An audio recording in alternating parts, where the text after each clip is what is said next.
there's a strange truth that no one tells you when you awaken.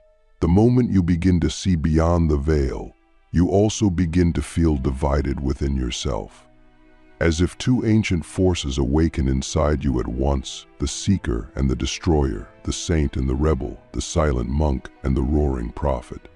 When I went deep into a 7-day fast in a forgotten monastery, stripped of my name, my voice, and even my sense of time, I didn't find peace at first.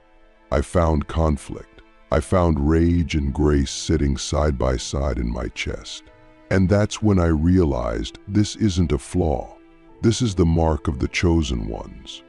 We are not just here to spread light, we are here to understand the architecture of shadow. And inside every awakened soul, 7 duality forces live and breathe, constantly shaping our thoughts, actions, and destinies. You may feel torn between them, but what if the tearing is how the divine opens you? The first force I faced was the tension between silence and expression. There were moments in the monastery when I heard the universe whisper secrets in the silence, truths too sacred for words. But the very next moment, I felt the urge to scream those truths into the world. How can we be both the mystic who seeks solitude and the messenger who carries fire in their tongue? The answer is balance. We are meant to descend into silence to receive, then return to the world to transmit. But if you linger too long in silence, you become a ghost to your own purpose. If you speak too often without grounding, you become an echo of ego. The true spiritual path lies in mastering the pauses. You have to know when to speak, and more importantly, when to be still. Ask yourself this: do you speak because you are full or because you are afraid of emptiness? Next came the battle between power and surrender, a duality that almost broke me. There's a holy fire in chosen ones, an ache to change this world, to lead, to create, to do. And yet, again and again, life humbles us. Plans fall apart, people leave, illness strikes. The universe whispers, "Let go," and it hurts because we mistake surrender for weakness. But surrender is not the death of power, it is its purification. Real power is not force, it is alignment. It is the ability to act without ego, to speak without needing applause, to move mountains without needing to be seen. When I tried to control everything, I burned out. But when I surrendered, miracles happened through me. So ask yourself honestly, what part of your life are you still trying to control because you don't trust the divine timing behind it? The answer will reveal where your power is still polluted. The third duality that lives within every chosen soul is isolation versus Taz. Connection. The more awakened you become, the more alien you may feel. You see the illusions in the world. You feel the suffering others avoid. You crave solitude because the noise of the world feels unbearable. But even in your sanctuary, your heart longs to be understood. And this is the paradox. We are called to walk alone to find our truth, but we are also wired to love, to be seen, to belong. The trap is choosing one over the other. Isolation without connection leads to bitterness. Connection without discernment leads to spiritual erosion. So we must cultivate solitude as sacred training and connection as sacred communion. Not everyone deserves your energy, but someone out there is praying for the exact medicine your soul carries. Don't hide forever. You weren't meant to disappear. You were meant to return, wiser, clearer, and full of love that has been tested in silence. And then there is the fourth force, faith vs. doubt. This one cut the deepest. I used to think doubt was a weakness, that it meant I wasn't spiritual enough, But after years of walking this path, I've realized something radical. Doubt is not the enemy of faith, it is its initiation. If your beliefs have never been questioned, they are not your beliefs. They are someone else's script. Doubt forces you to strip away inherited truths and find your own. I remember one night in total darkness, I asked, "Is any of this real? Are you even there?" And in the silence that followed, something shifted. Not a voice, not a sign, just a knowing. Faith, I discovered, isn't about certainty. It's about carrying the flame even when the wind howls against it. So I ask you now, with complete seriousness, what part of your belief system are you still holding on to out of fear, not truth? Let it go. What remains will be real. What remains will be yours.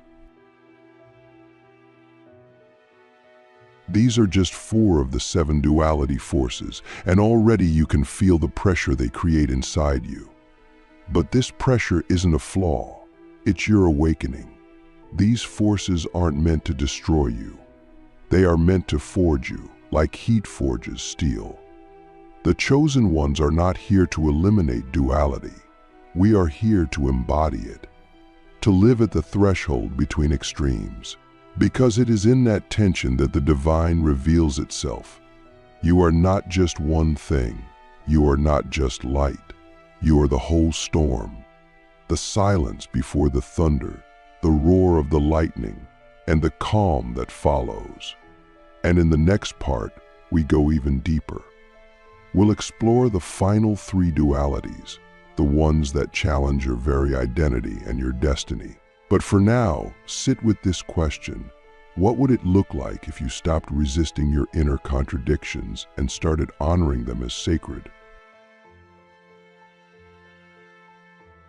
How to master the final 3 dualities that define your destiny. The deeper I walked into the silence of that monastery, the more I realized awakening doesn't make your life easier. It makes it heavier, more intense, more vivid. Because now you're not just living in this world. You're holding 2 realms at once, the seen and the unseen, the human and the divine. And within you, 7 great forces are constantly pulling, pressing, whispering. The first 4, silence vs. expression, power vs. surrender, isolation vs. connection, faith vs. doubt. Those are the initiations. But the final 3, they are transformations. They don't just challenge what you do, they challenge who you are. And unless you understand them, they will keep you trapped in cycles of confusion, burnout, and spiritual fragmentation. But once you master them, your life becomes sacred architecture, a living temple, and your soul becomes unstoppable. The 5th duality is compassion versus boundaries. This one is subtle, and it often disguises itself as virtue. As chosen ones, we feel deeply. When someone near us is in pain, we absorb it. We want to help. We want to heal. We carry the medicine of presence, and we want to give it to everyone. But if you're not careful, your compassion becomes a leaking vessel.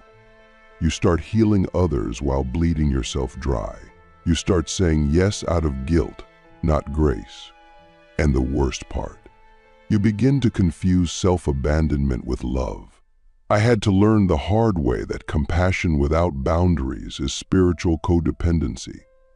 You are not here to be a sponge for the world's pain. You are here to be a lighthouse. And a lighthouse doesn't chase ships. It stands still, radiates, and lets the worthy vessels steer toward it. So I ask you, where in your life are you giving out of fear of being unloved instead of giving from a place of overflow? The 6th duality is discipline versus flow. This one almost broke my spirit, because on your path, you'll hear 2 voices. One tells you to wake up at 4 a.m., meditate for hours, eat with perfect purity, and walk a path of absolute devotion. The other tells you to trust your feelings, surrender to the moment, let your soul lead you without rigid rules. Both seem right. Both are dangerous when taken to the extreme. Discipline without flow becomes dogma. It becomes a cage dressed like a temple. You lose your joy. Your rituals become routines. On the other hand, flow without discipline becomes chaos. You lose your center. You skip the practices that anchor you. You begin to confuse resistance with intuition. So how do we live between these two? The answer is sacred structure. Build your discipline like a riverbank, strong enough to hold, flexible enough to bend. Let your spiritual practices be consistent, but not obsessive. Let them be your roots, not your ropes. Ask yourself, are your routines feeding your spirit, or are they feeding your ego's need for control over your awakening? And now we arrive at the seventh and most hidden duality, human versus divine. This one is the source of every spiritual burnout, every identity crisis, every moment of shame and confusion. Because the deeper you awaken, the more you start identifying with your soul, your higher self, your divine purpose. That's beautiful until you start rejecting your humanity. You start judging your emotions, your desires, your flaws. You shun your anger. You repress your sadness. You feel guilty for needing rest, for failing, for being messy. And that guilt becomes spiritual bypassing. But here's the sacred truth. You are not meant to transcend your humanity. You are meant to divinize it. Enlightenment is not escaping the body. It's bringing light into it. The divine does not reject your humanness. It incarnated within it. So let your tears be holy. Let your confusion be part of the mystery. Stop trying to be a perfect angel. Be a whole soul. Be the bridge between heaven and earth. I want to ask you something that might shake your core. What part of your human self are you still judging as unworthy of being sacred? These three final dualities are not just inner conflicts, they are soul technologies. Each one is an engine that, when integrated, creates wholeness, but we're not taught how to hold them. We're taught to pick sides, be compassionate or assertive, be disciplined or spontaneous, be spiritual or normal. But the truth is, chosen ones are built to be paradoxes. We are here to hold both and birth something new from the tension. We are here to be both prayer and protest, stillness and storm. We are not here to fit into old forms. We are here to forge new blueprints for what it means to be alive, awake, and real. And this means learning to live in the gray, not just accept it, but master it. Mastery doesn't look like perfection. It looks like presence. It looks like catching yourself when you've overgiven and choosing to rest. It looks like noticing when your spiritual structure has become rigidity and breathing flow back into your day. It looks like feeling your anger rise and saying, "This too is divine." Every time you return to your center after falling into one extreme, you're not failing, you're evolving. You're creating spiritual muscle memory. That's mastery. It's not about never falling. It's about falling with awareness and rising with wisdom. So don't shame yourself when you wobble. The chosen ones aren't chosen because they're flawless. They're chosen because they keep choosing, again and again. Light over numbness, truth over comfort, integration over escape. So here's what I want you to sit with tonight. Take a breath, close your eyes, and ask yourself, Which of these 7 dualities is calling for your attention right now? Which one are you resisting? Which one are you resisting? Ready to embrace. Don't try to fix it. Just feel it, listen to it, and thank it. Because these forces are not enemies, they are initiations. They are how the divine shapes you into a vessel worthy of carrying light in a world drowning in distraction. And when you begin to live in harmony with them, you don't just find peace, you find power. The kind of power that doesn't need attention, approval, or validation. The kind of power that radiates, that heals, that transforms rooms just by walking into them. That's who you are becoming. What happens when you stop resisting your duality and start becoming it? There comes a moment in the journey when you stop trying to fix yourself. You stop trying to be purely light or perfectly aligned or endlessly peaceful. You stop running from your shadows and instead, you sit with them. You listen. You ask them what they're here to teach you. And that's when everything changes.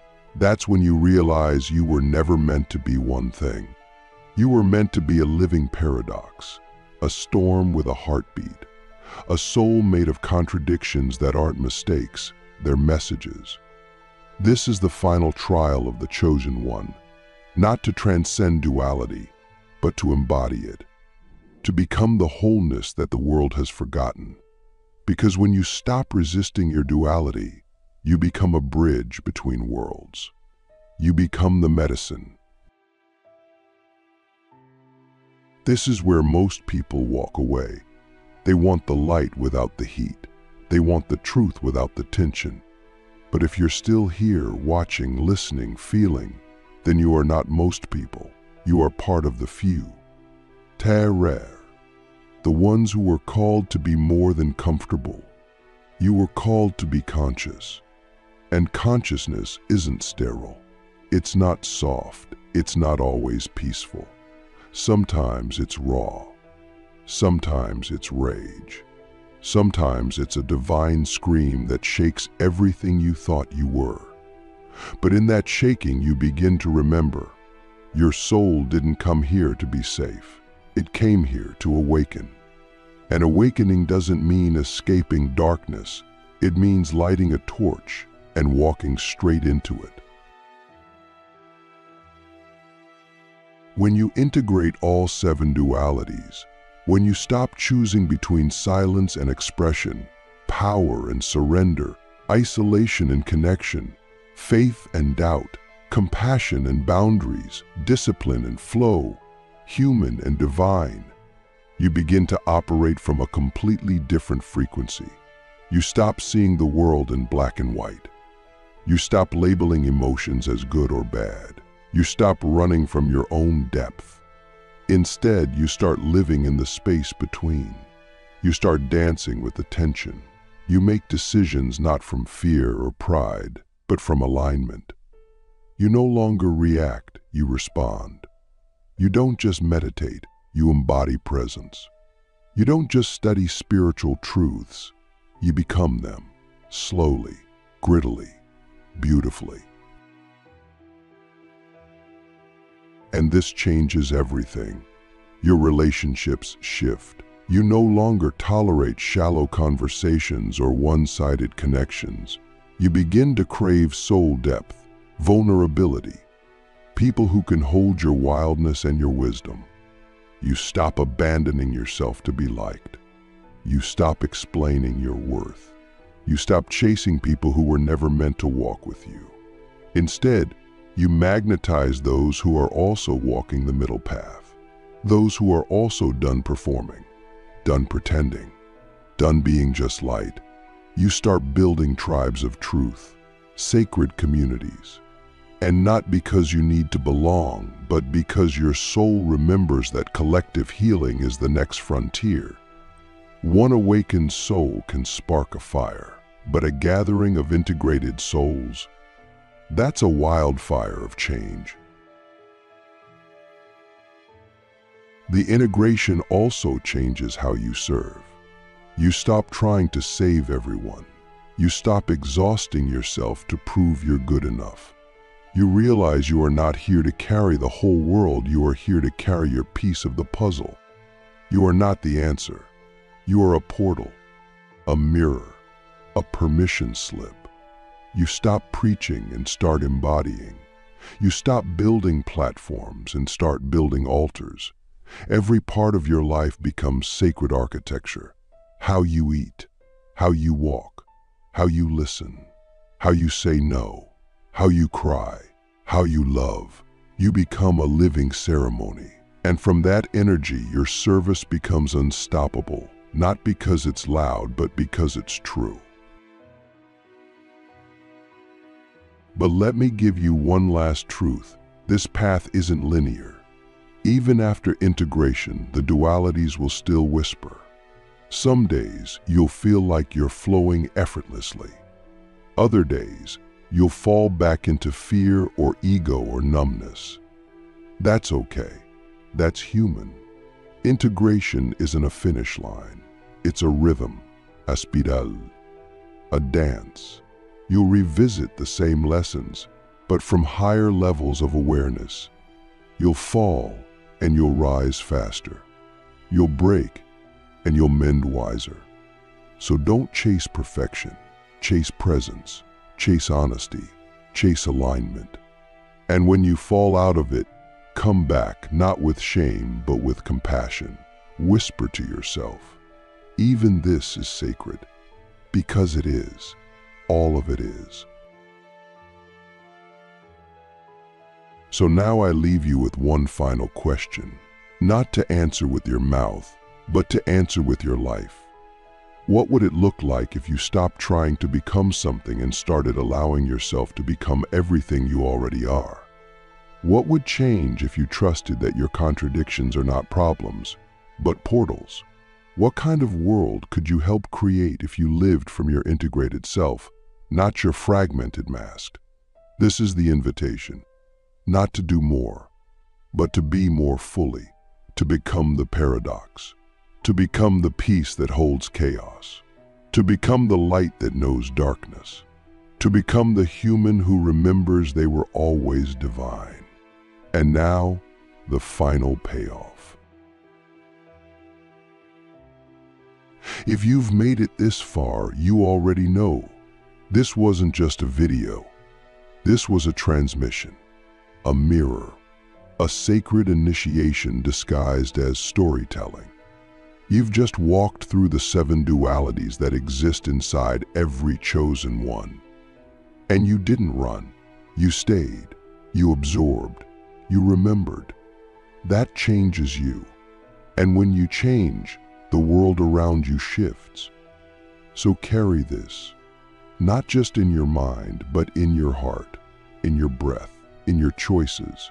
Because the world doesn't need more perfect people. It needs more whole ones. You, that one.